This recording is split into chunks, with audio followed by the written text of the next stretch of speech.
everyone, welcome to another video from this page of winter goodies from Hanna Karlzon Seasons book. I think I'm going to do the candle today, so I'm just going to move it into the centre a little bit and come in a little bit closer, and then we'll get started. I don't want to come in too close. There we go. Now I'm sort of going to start with the we'll do the wick first. Actually, I always do that in black. So we've got our Polychromos, and just do a black, really simple. I'm just going to block it in really. I always feel that a wick always tends to just look really dark, so that's that. Now if you're using a smudgy type of pencil, Prismas, that sort of thing, be a bit careful, because once you put down quite a thick layer of black it can smudge. Maybe it won't matter too much, but just be warned. Okay, so there's the black. Next I am going to do the flame. Now I've been reminded by someone that the flame tends to be red at the top and yellow at the bottom. I often do it the other way round. I haven't double checked that, but that's how I'm going to do it today. So I'm going to start with the red. I'm going to start with the middle cadmium red, a really dark red, just at the tip. Now what I'm going to do is blend the colours together through the flame. Now you don't have to do them really well blended. If you look at a flame, they're not always a really neat transition from one colour to the next, but I like that, so that's what I'm going to do. So in order to ease that transition, you can go nice and dark in the tip and then just reduce your amount of colour going down. And then we take our next colour. Now the more colours you use, you know, the smaller the step between each colour, the that's not the one I want, the easier it is to blend, to get a nice even blend. My next colour is another red. It is, I'm just looking it up for you, 223 deep red. Now here I'm going to go right over the top of the red I've already done, quite hard here, and now I'm going to start to reduce my colour down like that. Okay, now it takes time to learn how to do this. Be kind to yourself, be patient. It may not, I don't want that one, it may not look as neat as you want to start with. You just have to keep going with it. This is like cadmium red. You can relayer the colours after. I'm only going over this lighter red here. I'm not going over the dark one. You can layer it up, so you can do it once, and then if you're not happy, go back over again, or just, you know, leave it this time and have another go on a different part of your picture. Because getting this very light layer be quite difficult when some people are quite heavy-handed with colouring. I was always the opposite. I was actually always too light, and I had to keep layering and layering. Dark cadmium orange next. I think now I've just about got the balance right with how hard I press, but it's tricky. And also confidence is a big matter. I used to be very light because I wasn't very confident in my colouring, and I've become more confident as I've done it more. It's just a matter of practice. Okay, that's quite a lot of orange, isn't it? I'm going to move to, you might want to pop another orange in this step, maybe the cadmium orange, but I'm actually going to go to the dark chrome yellow because I haven't left myself a lot of space. I'm going to put this all over actually, just because it's such a lovely bright warm colour. I'd like it over the whole of my page. Not the page, just the flame. Oops. I'm going to still fade it towards the bottom, and I'm going to grab a lighter yellow for the very base. There we go. And my last yellow, I think I'll grab this one. This is the cadmium yellow. It's a little bit brighter today. I'm not sure how well you can see what's going on. It's very, very wet, very rainy. I wanted to get on with this video first thing, but it was so dark I couldn't. And then I decided to pop out because the rain had eased a little bit. I don't think it's raining too much at the minute. So there's our flame. I rather like it. She says modestly. It's fun. Now our candle, I was going to do purple. We've got purples here. I'm going to use a different shade. I'm actually going to use the manganese violet, which is not really, I really like it. And now with these dribbly bits, I find it can be a little bit daunting and confusing. So we're going to try and make it nice and easy. I'm going to start with the main candle. So this here. Now I want to build up the layers here, so it's quite dark. And then have less, as I want quite a bit in here as well. It's going to have the shadow from these drippy bits. And then a bit less in the middle. And then I'm going to start this side and really layer it up so I get a nice intense colour. And under here. And then a little bit less towards the middle. I'm hoping that makes it look a little bit rounded. It's not always easy to get that impression when you've got all these sort of dribbly bits on there. But we'll see. Now with the dribbles, I tend to do them the same colour as the main candle because on some candles that is how it is. It isn't on all of them. And think about where the shadows are going to be or where it's going to be slightly darker. So let's start here on this side. We've got this little one. Now I think it might be slightly shadowed here. So I'm going to put a darker layer here and a little bit less on that side. And the same with this one. I think this side would be darker. Now, because you've got a rounded blob here, you could try and make that look rounded. But I think that's a bit tricky. I'm just going to make it slightly lighter towards that edge and leave it like that. Now, you know, there's all sorts of complications you could include here, you know, where it might be shiny from the candlelight, where it might not be and all that. I don't want to make it overly complex. This one here I feel is probably right on the top of all of them. So I'm going to colour it quite lightly all over and then see how it looks. It may need to be a little bit darker than that. Probably another layer like that. And then I'll have a look in a minute. This one I think is going to be dark on this side. Lighter there, the same as this one. In fact, this one I think is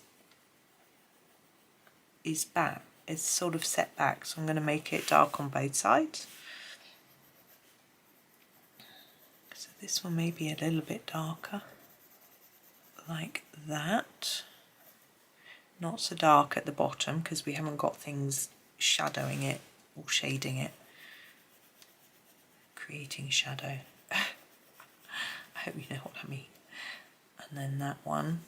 Now this one I think might be on top of these two. So again I'm going to just do this one quite lightly. Just dark enough so that we can sort of see it. And then that one darker in there. And the same with this one. There we go. Now I think I want a little bit extra shadow in some areas just marked out slightly. I'm going to grab my little mauve and just pop in a few shadow marks. You don't have to do this, it's just a little additional extra. Just mark, I don't even know how visible it is. Just on those areas where I think it will be extra dark, just to mark in a shadow. That's it. You could put some darker on the edge of each edge of the candle as well, but I'm not going to. I'm going to leave it there. I don't want to overcomplicate it. Now we have our candle base, and I was thinking, I think a nice silver would work well. Oh, excuse me. I'm not going to use a silver pencil. Sorry, I just kicked something under my desk. Okay, it's just a paper bag. I'm not going to use a silver pencil though. I'm going to use some greys. I'm going to show you how to create a silver. Yeah, I think we'll start with the cold grey 5. I won't go overly dark. I probably did a silver for the necklace, didn't I? It was a while ago when I recorded that. So I'm going to just fade this towards the middle and leave a little white shine line right in the centre. That's how we've done the candle. We've made it look lighter in the middle, so we want to keep with that for the candle holder. Is there a word for these? Someone will tell me if there is. Okay, so there's that bit. Now for these bits, I think I'm going to make them a little darker there and leave a little white bit on the very tip, because I'm thinking the top piece might be creating a shadow. Try and make those central ones just a tad lighter. There we go. Now this piece is obviously, I think this bit is overhanging this piece. I'm going to ignore that at the moment. All I'm going to do is ignore all the shaping and drawing on it. We'll come back and work on that in a bit and just get that shadow. So really I want it darker on the edges, just like we did with the candle. So I'm going to make more layers of colour on the edge and then fade it towards the centre.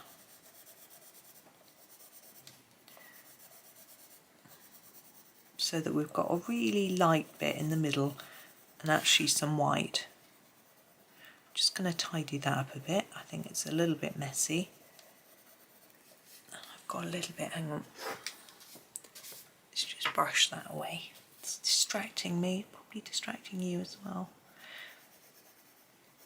Now I realised that this decoration would create some shadows, and we'll approach that in a nice simple way in a bit, but let's just get our basic down. So hopefully that looks more rounded and shiny. That is what I'm trying to do in a really simple way. Now we'll do all of it first, and we'll come back and do these shadows in a bit. So I find this bit easier, which is why I'm doing it first. So just dark on the edge and lighter towards the middle, leaving a little white line that lines up with this one. So to make it darker, you can press a little harder and a little lighter. That is what I do a little bit, but also less layers of colour as well. Don't press too hard on the edge, it's better to build up layers of colour. There we go. Now I'm thinking this bit might be a little bit darker, particularly in the tray part. I think I'll just do it the same as I did the front and then think about darkening it in a bit. I don't know if it would really look like that. You can, hints for if you want to make it look a lot more realistic, look at some photographs. Go onto your search engine and just put candle holder, silver candle holder, or as I say, I'm sure there's a name for it. I'm just going to do a light layer of grey through this whole handle part, and yeah, look up some pictures and then you can sort of copy that. I find that really helps me, but sometimes it can make it a little complicated. Now I think I want to go all the way around the edge with a harder layer, so I'm just going to sharpen my pencil. Sometimes it's easier to, if you are looking up online, to look at a pencil coloured picture rather than a photo, because you then know it's achievable with pencil. Some effects are really difficult to get with pencil, and you can persevere and not really achieve it. So if you find a pencil drawing, then you know you can do it. And yeah, you might think that's too tricky for me, but you can do it. Just got to keep practicing. There we go, and I think that gives that a little bit more a rounded shape. Now I'm going to grab a slightly darker grey. I'm not going to go too dark. I'm going to use the cold grey 6 and give it a good sharpen. I want it really pointy. Okay, and we're going to pop in some shadow lines. So under here, first of all, I think there'd be quite a shadow under there. You can use a black for this, but I think it's a little bit too severe for what I'm looking for. I think this should do. Now I'm thinking this bit might be sticking out, so I'm going to put a bit of a shadow. Now bear in mind that the centre part here is a bit lighter, so you want to try and get your shadow a little bit lighter as well, just so that it sort of ties in. And that can be a little tricky, it's not necessary, it's a sort of higher level thing. And then around here, because I think this would be sort of embossed. And this bit, maybe quite a bit under here.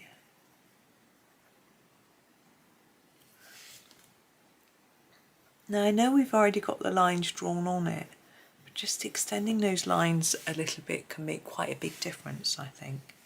Now I'm going to go under this loopy bit.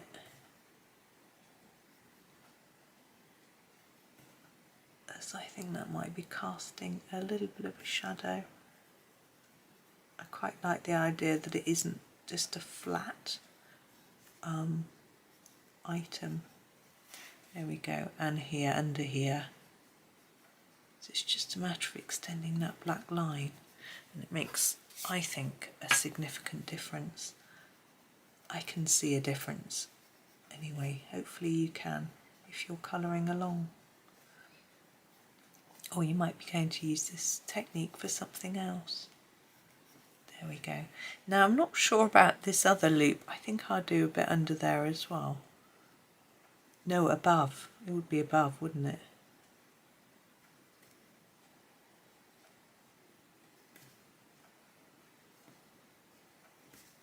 Again, towards the centre, just do a little bit less.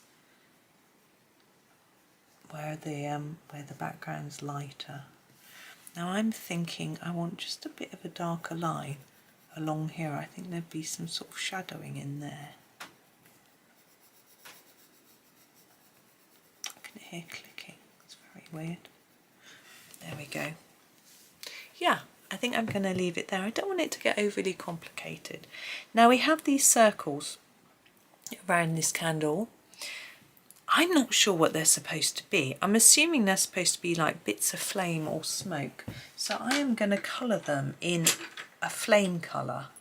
But which colour? Well, I'm going to use the mid colour that I've used, because partly I think the really light yellow isn't going to show up, and partly I think it just sort of works. I'm going to use the cadmium orange, but you may, and also that we've got red here, so I'm just going to make it orange.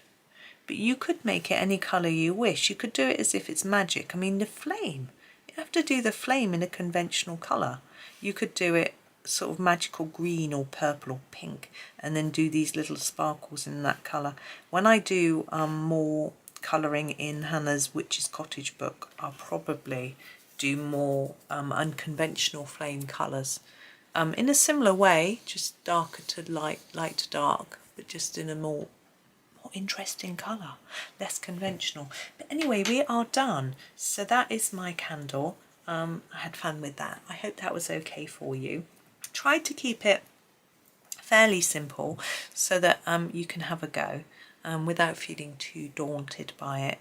I know sometimes when I first saw Hannah's books, I thought I can never colour that, it's too daunting, but actually just take it one step at a time, and don't be daunted by what you see other people do, because some people do absolutely fabulous things in these books. I think it's because the paper's so amazing.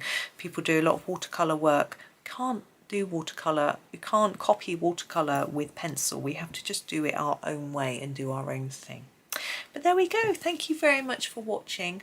Please do remember to click subscribe if you've enjoyed the video. It does make a difference to the channel if we get more subscribers.